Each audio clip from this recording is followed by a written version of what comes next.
En este momento me toca presentar a Constanza Carrera, no sé por dónde anda, la perdí. Pero bueno, para quien no la conoce, Coti para todo el mundo que la conoce, es investigadora adjunta del CONICET y coordinadora del Laboratorio de Ecofisiología Vegetal del Instituto de Fisiología y Recursos Genéticos y Vegetales del INTA. Es ingeniera agrónoma y doctora, recibida aquí en la Facultad de Ciencias Agropecuarias de la Universidad Nacional de Córdoba. Obtuvo 5 becas postdoctorales. Algunas de las más destacadas son en la Universidad de Yale, de McGill y de Lérida en España. Ha publicado numerosos trabajos de investigación y ha recibido premios a la distinción por sus trabajos de investigación destacados, sobre todo en el ámbito de la ecofisiología. Nos va a presentar el tema sensibilidad a olas de calor durante la prefloración en trigo y cebada, bases fisiológicas. Muchas gracias a los organizadores por la invitación a participar de este evento y la posibilidad de compartir con ustedes algunos de nuestros resultados que nos tienen muy entusiasmados respecto a la sensibilidad a las olas de calor durante prefloración en trigo y cebada, bases fisiológicas. Bien, como todos sabemos, trigo y cebada son los dos principales cereales templados, no solo a nivel mundial, sino también en la cuenca mediterránea, incluida España. Y ambos son dos cultivos alternativos, de tal forma que los agricultores muy frecuentemente deben decidir si sembrar uno u otro. Y en general, como lo muestra la siguiente figura, en general, la asignación de tierras de estos cultivos se basa en la creencia de que la cebada se adapta mejor que el trigo a condiciones de estrés, principalmente asumido en condiciones de estrés hídrico.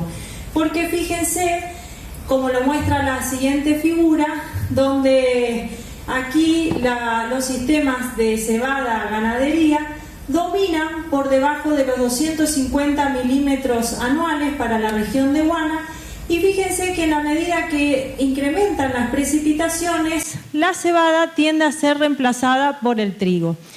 Y esta creencia, esta asignación de tierras, como les comentaba, se basa en la creencia más o menos fuerte, no solamente de los agricultores, sino de algunos investigadores, en esto que les comentaba de que la cebada se adapta mejor que el trigo, pero esto ha sido evidenciado principalmente bajo estrés hídrico, porque existen evidencias directas que desafían tales creencias, como lo muestra la siguiente figura, que describe los resultados obtenidos a través de un conjunto de experimentos comparativos a campo que involucraron distintas combinaciones de disponibilidad hídrica de nitrógenos, donde ustedes pueden observar que tanto el rendimiento del trigo como de la cebada fueron similares en condiciones de baja como de alta productividad.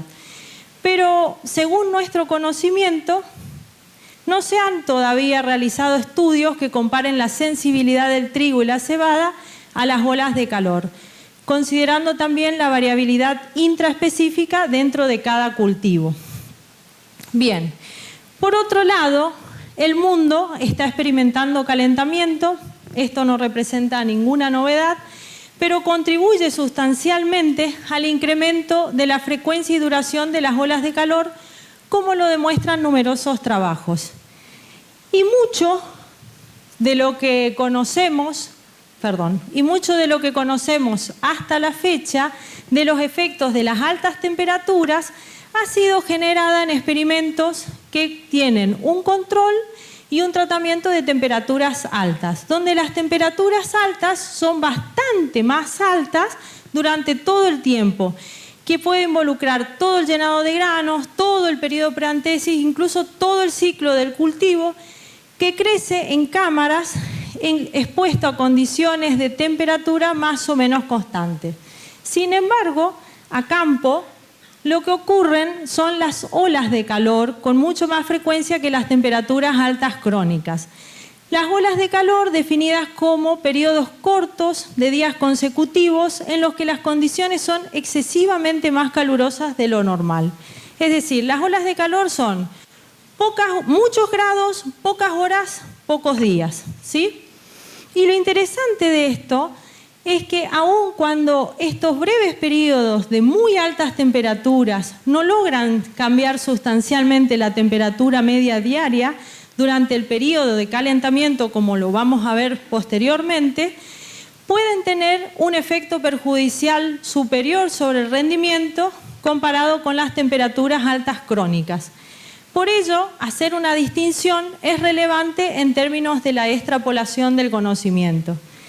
Entonces, con este muy breve marco teórico, los objetivos que nos propusimos en este trabajo fueron los de evaluar las respuestas de rendimiento a olas de calor en prefloración inter e intraespecíficas y determinar las bases fisiológicas de cualquier efecto reproductivo observado. Para esto realizamos experimentos en Bell-lloc, Lleida, España, durante 2 años consecutivos. Utilizamos 3 cultivares de trigo y 3 de cebada de 2 hileras, que los seleccionamos por su alto potencial de rendimiento y porque además son ampliamente cultivados en España.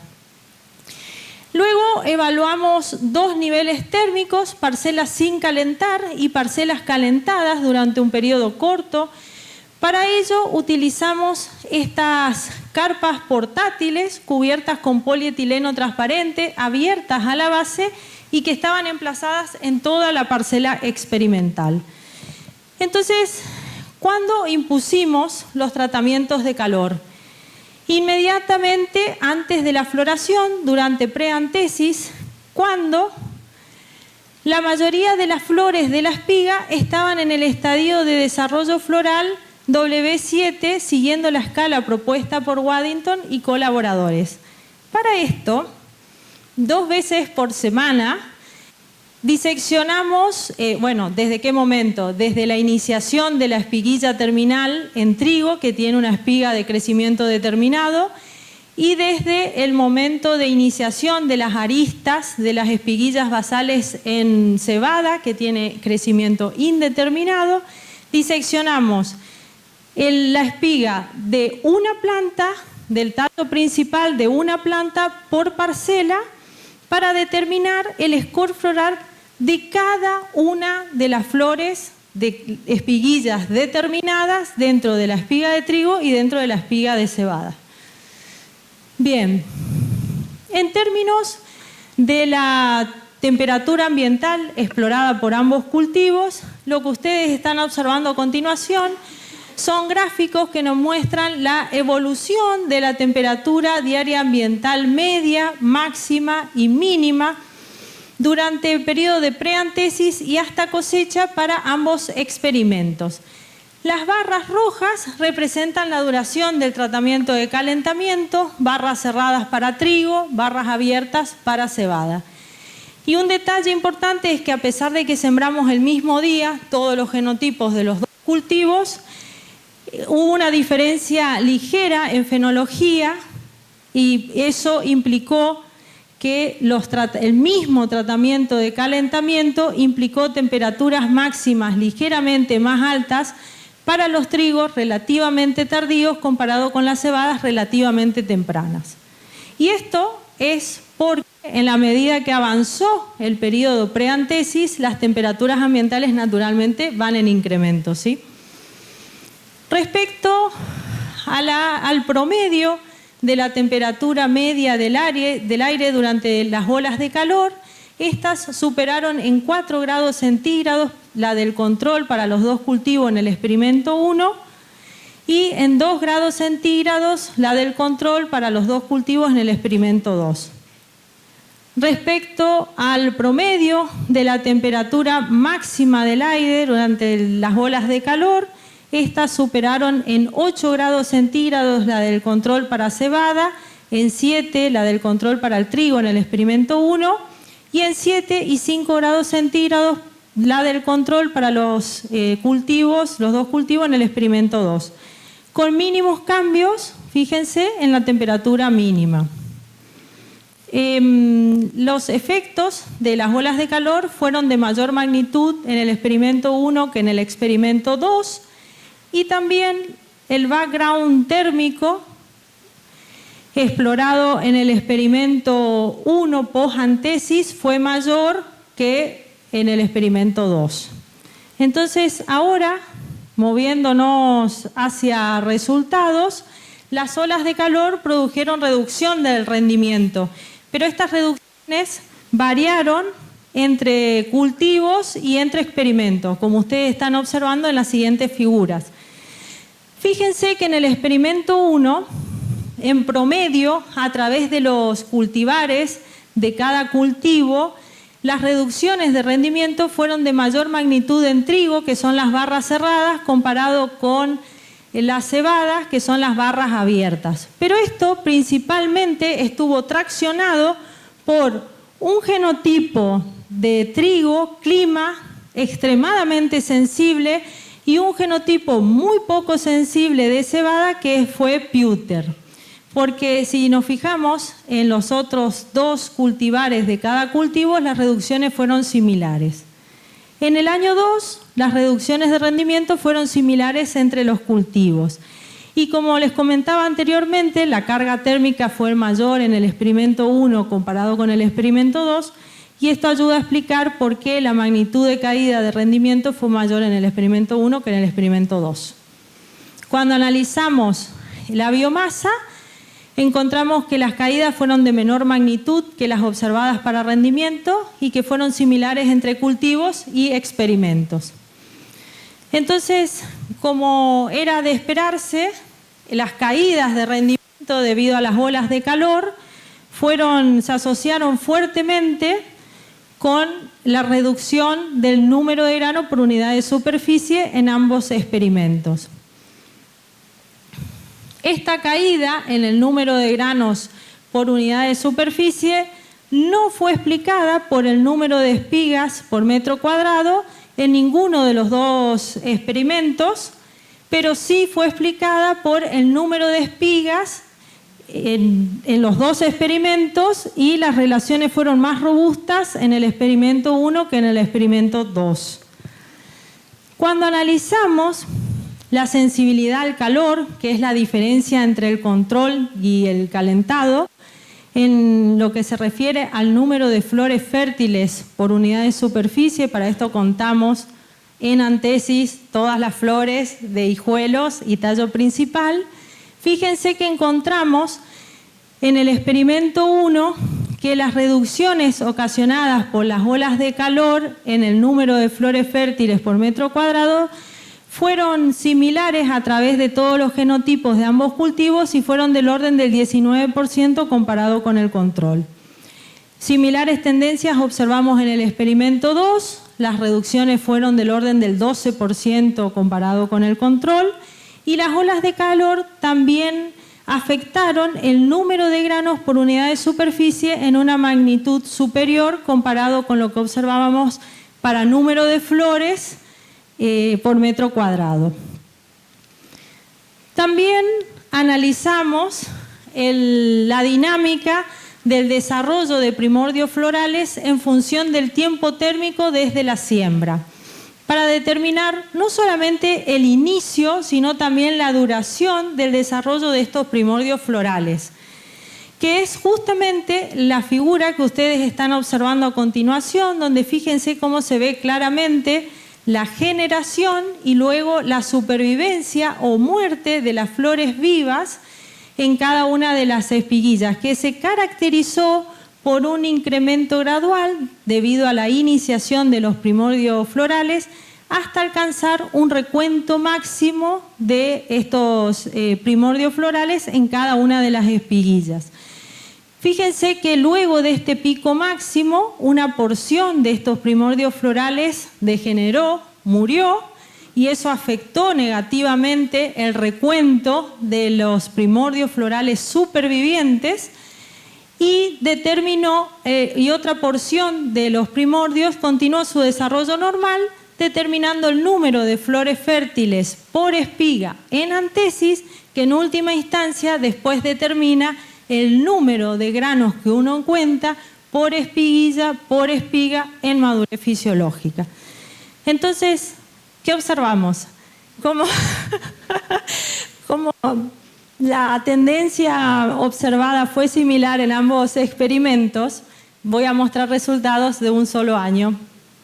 Entonces, fíjense que de las 3 variables que les comentaba recién, que son el número máximo de los primordios florales iniciados, el número de primordios florales que degeneran o mueren y el número final de flores fértiles por espiga, tanto en trigo como en cebada, las olas de calor aumentaron la proporción de las flores fértiles de estos primordios que degeneraban, que morían, y por ende impactaron en el número final de flores fértiles por espiga en antesis.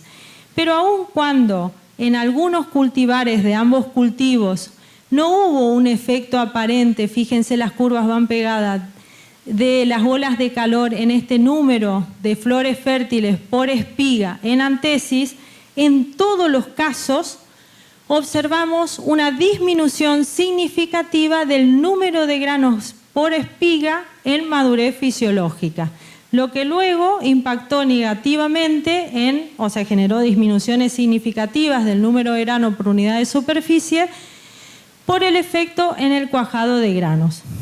Entonces, ahora vamos a intentar explicar qué pasó con las flores y qué pasó con los granos.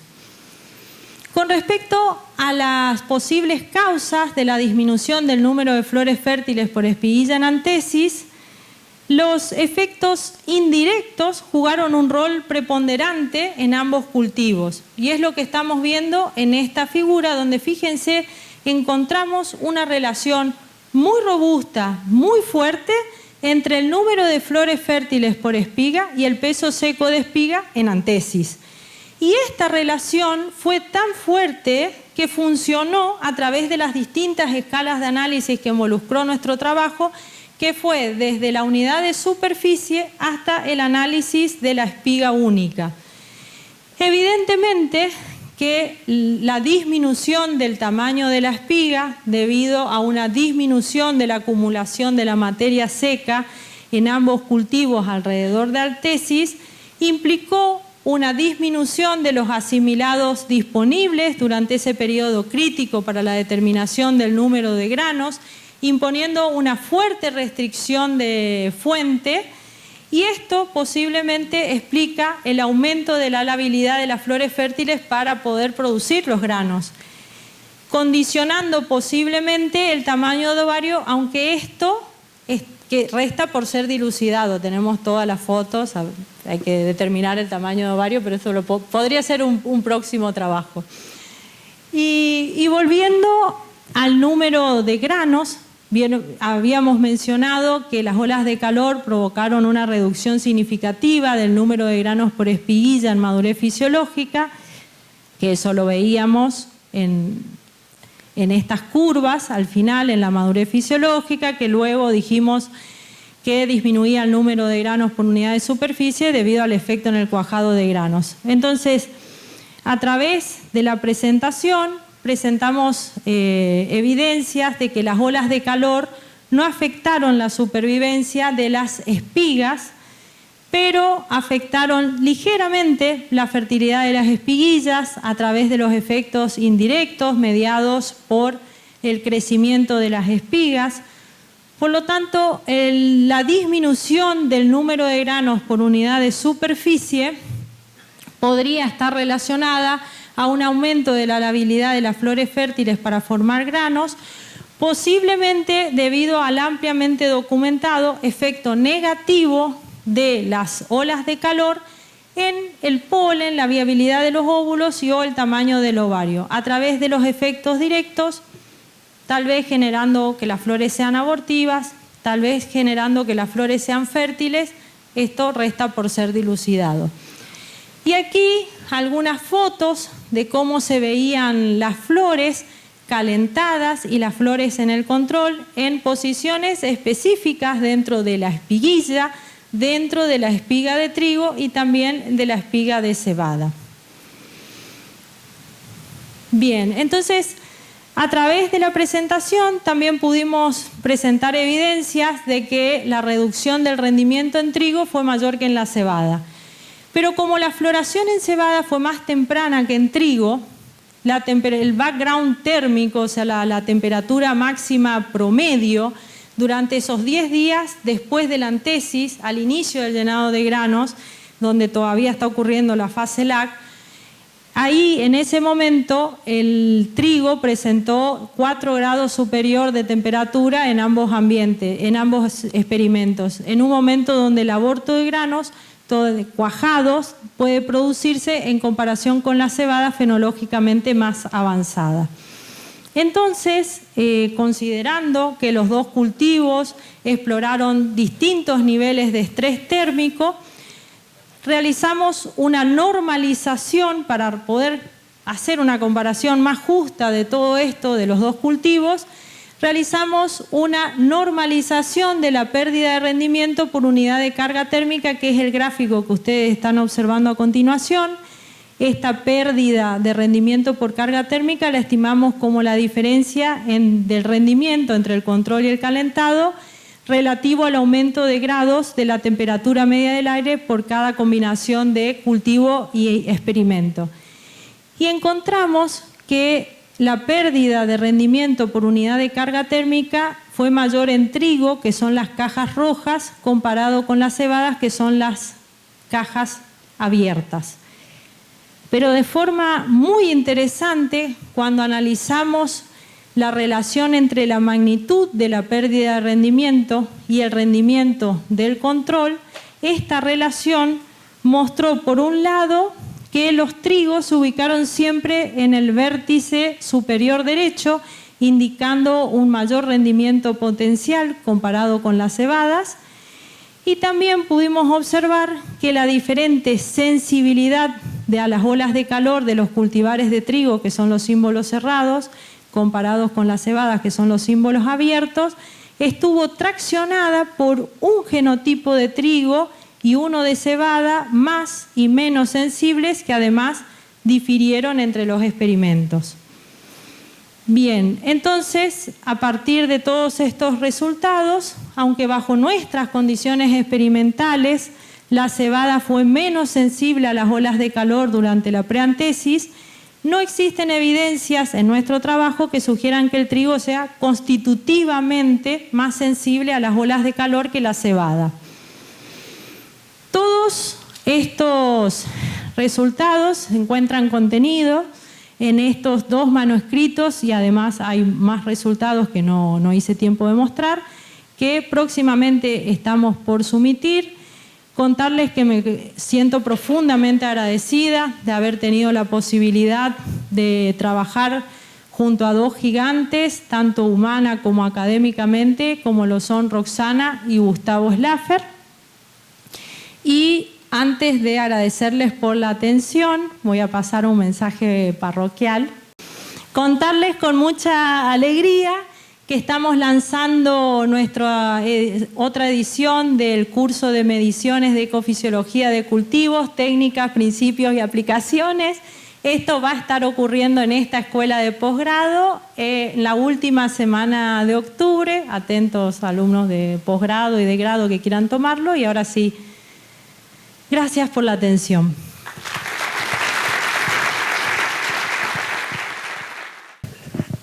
Hola, buenas tardes. Muy buena la presentación, la verdad que interesantes los resultados. Yo te quería preguntar, un poco desde la ignorancia de cómo se diseña y se piensa en estos tipos de experimentos, ¿cuál fue realmente el tratamiento control? Porque a mí no me quedó claro. Me quedó claro el de la hora de claror, que pusieron en la campana, pero no me quedó claro cuál fue el testigo. Bueno, gracias por tu pregunta. En esta foto se puede ver perfectamente cómo tenemos las parcelas expuestas a temperatura ambiente y las parcelas que están encerradas con estas carpas portátiles cubiertas con polietileno transparente, de forma tal poder generar como una suerte de efecto invernadero para incrementar la temperatura. Es una metodología pasiva, podemos controlar la duración, no podemos controlar lo que incrementa cada día, ¿sí? Eso depende del ambiente. Pero lo interesante es que al estar abiertas en la base, no solo permiten el intercambio gaseoso, sino que también permiten que durante la noche las temperaturas mínimas no cambien dentro de... Son muy similares con respecto a la exterior. ¿Se pudo haber generado alguna diferencia en la radiación que entra en esa campana con respecto al testigo? Bien. ¿Esa diferencia la midieron y la pudieron de alguna forma dar para dar esa caída? Sí. Es muy buena tu pregunta y es una pregunta recurrente. Siempre para los que trabajamos generando estreses abióticos, siempre son muy cuestionados estos, las aproximaciones. No, está perfecto. Sí, de hecho está cuantificado. Mira, en el año 2021, Kim, Sabin y Slaffer publicaron un trabajo que está muy bueno y lo recomiendo a quienes trabajen en este tema, donde hacen una comparación de todos los tipos de aproximaciones experimentales que se pueden utilizar para estudiar olas de calor a campo, y encontraron que, y también hicieron un experimento en ese trabajo, donde cuantifican la reducción de radiación por estas carpas de polietileno, que van en el orden del 10 al 12%, pero lo interesante es que incrementa la radiación difusa, con lo cual aumenta la eficiencia en el uso de la radiación, con lo cual habría una suerte de compensación. Bueno, no sé si respondí tu pregunta, pero el trabajo está muy bueno. Espectacular, muchas gracias. La pregunta, por ahí me perdí. Sí, yo te escucho.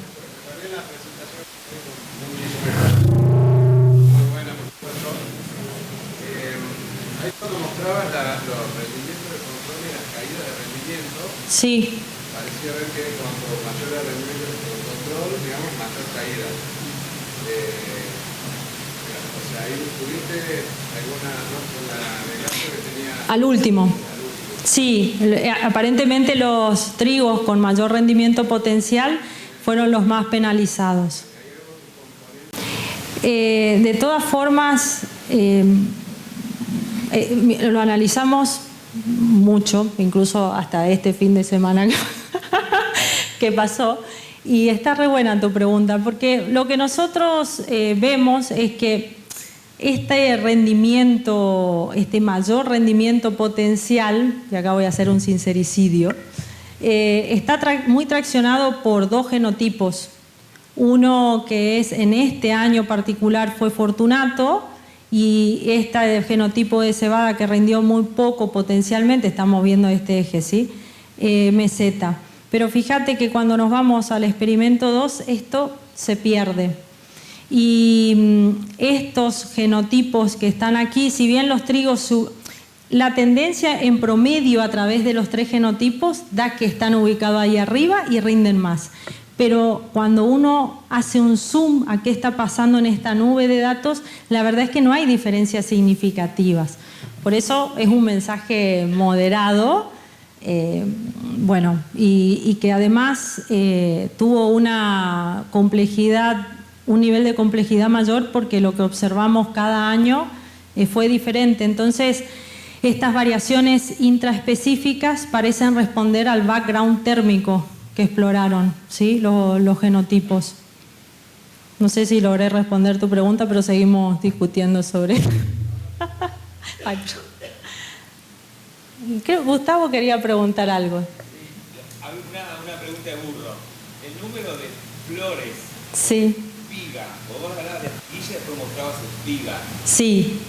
Son, no sé, le preguntaba a Mirá, porque si tenés vos 20 espiguillas por espiga en trigo, ¿y cuántas flores tenés? Tenés como 10 flores. Bueno. Valores de 200, no de 70. ¿Entendés lo que te digo? No entiendo ese valor 70. No, porque estos, para cada una de, voy a mostrar específicamente la de trigo. Acá, si bien vos podés tener yo conté hasta 26, 30 espiguillas que conforman la espiga de trigo. Y cuando estás en este proceso, vos podés llegar a contabilizar en cada espiguilla. Nosotros miramos espiguilla basal, espiguilla del centro y espiguilla apical, porque si no, no te da la vida, te morís ahí. Y podés llegar a contar en los estadios iniciales hasta 10 primordios florales, pero después degeneran. Y bueno, en la escala de Waddington, a partir del 3.5 lo podés empezar a contabilizar como que tiene una chance de sobrevivir, que Daniel me corrija si estoy equivocada, pero así lo hicimos nosotros. Y bueno, por eso es la diferencia entre este número de primordios florales, porque esto está llevado a espiga. Nosotros lo analizamos en espiguilla, pero después lo llevamos a espiga. Y bueno, por eso termino hablando de flores fértiles por espiga y número de granos por espiga. Y por supuesto es bastante menos cuando mirás una figura de cebada, es bastante menos. Porque bueno, la espiga de trigo tiene crecimiento determinado, pero las espiguillas tienen crecimiento indeterminado. Y es al revés en cebada. La espiga tiene crecimiento indeterminado y las espiguillas, que tienen solo una flor, es crecimiento determinado.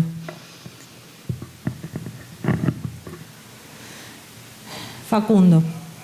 Voy reconociendo algunos. Entonces, igual que el calor, lo que te afecta es el crecimiento de la espiga, la eficiencia reproductiva sería la misma. Yo no diría en esos términos, porque mira, justamente en esta figura, bueno, esa relación fuerte me explica por qué tuve estas caídas en la fertilidad de las espiguillas. Pero en algunos genotipos pareciera que no había ese efecto. Y en todos hay un efecto muy contundente en el número de granos. Entonces una cosa que discutíamos mucho con ellos es, ok, pusimos el tratamiento cuando había flores, las flores cuando las contaba, porque a todo esto le falta el mapeo de flores en antesis, que lo presenté en otra oportunidad. Yo veía y contabilizaba flores, porque tenían todas las organelas, los colores, la turgencia, pero cuando contaba granos en madurez fisiológica en cada una de las espigas de tallo principal y hijuelos, bueno, esto es tallo principal, no veía granos, o sea, veía una reducción fuerte. Entonces, el tratamiento de calentamiento terminó afectando los granos en un momento donde no había granos. Y entonces ahí tenemos, por un lado, los efectos indirectos de crecimiento de espiga en la fertilidad de las espigas, en las flores, y por el otro, efectos directos del calor en la fertilidad de esas flores que aparentemente se hacen abortivas.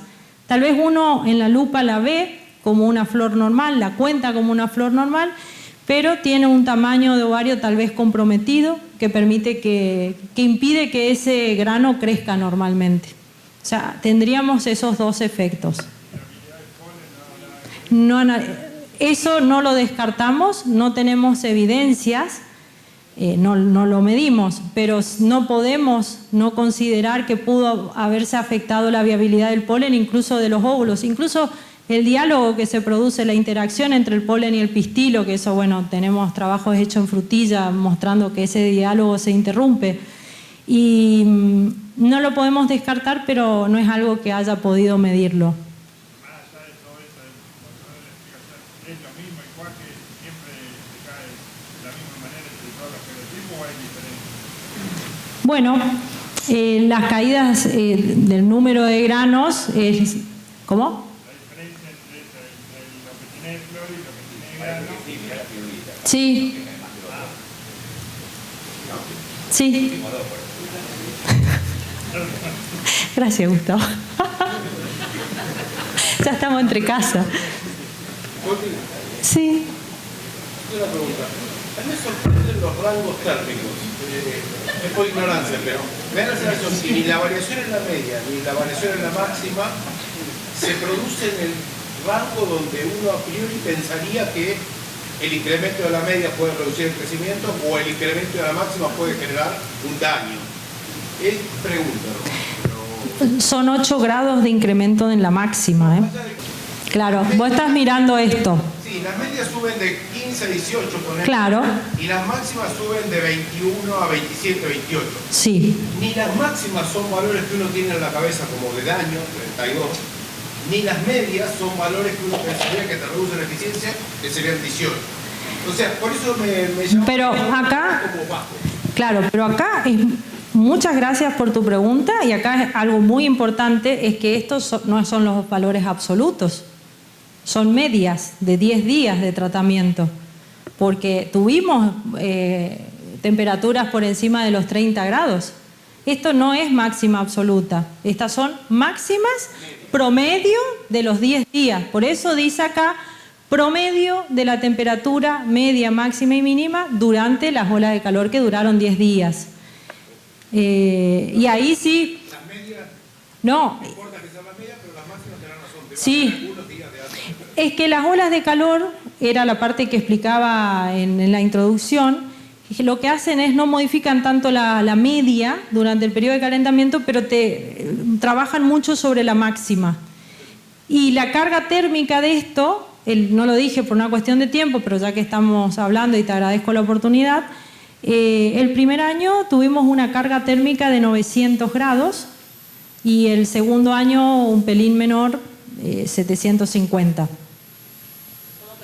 Lo que agregaría es el número de días por sobre alguna temperatura o horas por sobre la temperatura. Digo, si es eso lo que está, porque yo en ese rango no lo veo, pero tenés razón, puede ser ese color. Sí, lo que pasa es que 8 grados de incremento es mucho, ¿eh? Porque me parece que lo que dice Jorge para visualizar mejor Sí. es poner un umbral, el que vos quieras, 27, 30, el que vos uses como umbral, y decir cuánto tiempo en tus tratamientos estuviste por arriba de eso. Supongo que es la carga térmica, no sé cómo calcular la carga térmica que vos decís, 900, que es mucho, si es esto, no sé cómo calcular, pero lo que dice es, él no puede visualizar tu estrés. Entonces, Claro. mira, si es 27, 30 mi umbral para estrés térmico, estos tratamientos estuvieron tantos grados centígrados hora por arriba de eso. Calculate tu estrés para acá. Mostrarlo así que ves. No es que no lo hubiéramos pensado, simplemente que cuando uno impone un umbral, lo está fijando en relación a algo. Y no, ya sé, pero bueno, es toda una discusión ahí, porque bueno, ¿qué tomás como umbral? La carga térmica la calculamos como la diferencia entre el control y el estresado, o sea, tenés los sensores y haces las diferencias en el horario que está trabajando la carpa, porque la carpa no trabaja todo el día. Pero está buena la... Si lo comparás No. con la figura de arriba, por ahí se puede ver, porque tenés diferencias de máxima en los periodos de tratamiento del orden de 3-4 grados. O sea, tenés días que están 4 grados por encima de esos promedios y días 4 grados por debajo de esos promedios, por lo cual lo que vos decís se ve. Supera 32. Sí. La cantidad, un dato que teníamos es la cantidad de horas por encima de 30 grados centígrados fue casi 2,6 veces en el trigo comparado con la cebada. Por eso después se nos ocurrió hacer esta normalización, porque al final estábamos haciendo una comparación injusta por la fenología. Lo sembrás el mismo día, pero va mucho más rápido la cebada que el trigo. Sí, no son experimentos fáciles. Para nada. Pero bueno, nada. No sé si alguien más quiere...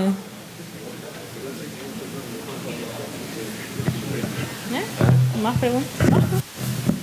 ¿Querés el micrófono? No, necesito... ¿Miraron la DVD?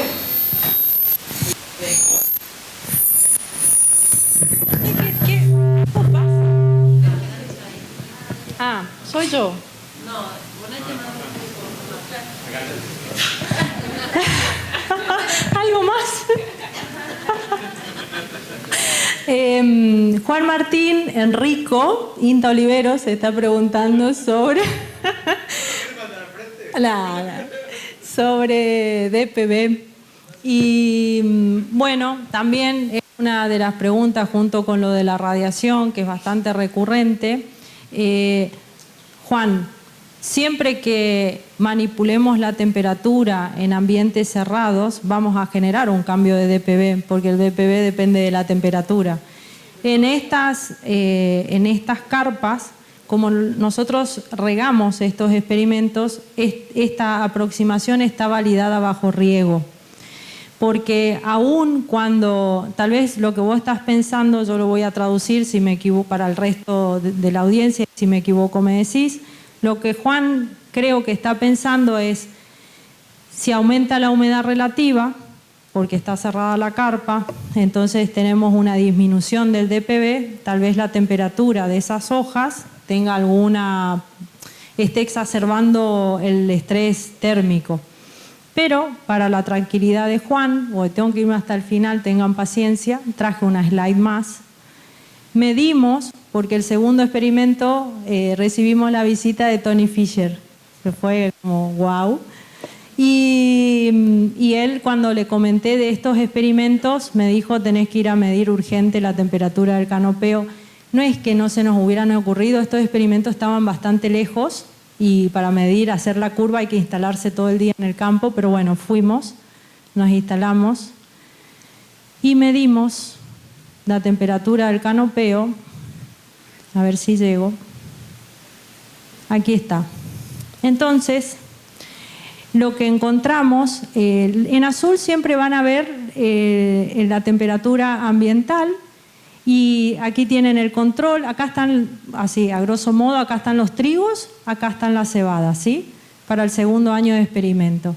Y entonces, afuera de las carpas, bueno, el cultivo transpira normal, ¿sí? Las barras amarillas. Y en el tratamiento de calentamiento, la temperatura de las hojas de estos trigos fue similar o incluso un pelín menor que la temperatura que estaban censando dentro de esas carpas, ¿sí? Lo mismo para las cebadas, con lo cual esto nos da una cierta tranquilidad de que lo que estuvimos observando pasa por un efecto directo del calor y no hay algo exacerbado por un artefacto o un artilugio de la aproximación experimental. ¿Está bien? Perfecto, gracias.